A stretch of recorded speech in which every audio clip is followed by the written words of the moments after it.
कोई भी सियासी पार्टी अगर कोई बड़ी तहरीक चलाती है तो अवाम के बलबूते पे वो तहरीक चलाती है। कोई भी पार्टी अगर बड़े बड़े सियासी इज्तिमात या सियासी जलसे या एहतजाज करती है तो वो अवाम के ताकत से ही करती है। अगर अवाम की ताकत साथ ना हो तो इनमें से एक भी चीज़ मुमकिन नहीं किसी भी बड़े से बड़े पार्टी के लिए।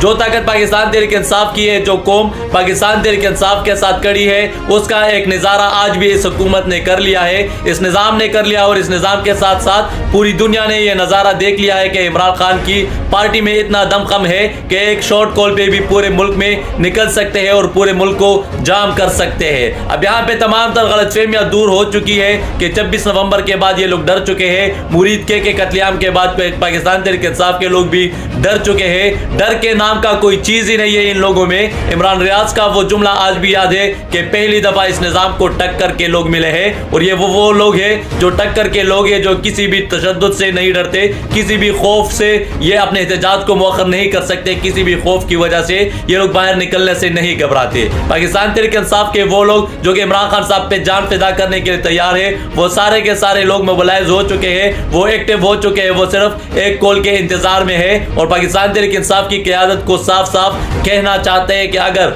आप लोग इसके आगे मजीद वक्त ज़ाया करना चाहते हैं तो फिर ये कारकुनान आप लोगों से बिपर जाएंगे, आप लोगों से बागी हो जाएंगे और फिर इस निज़ाम के खिलाफ खुद निकलेंगे। लेकिन याद रखिए, जब इस निज़ाम के खिलाफ ये कौम खुद निकलेगी, अपने आप को खुद लीड करेगी, तो फिर इसका अगला निशाना जो है वो सबसे पहले आप होंगे और आपके बाद इस निज़ाम के पीछे निकलेंगे।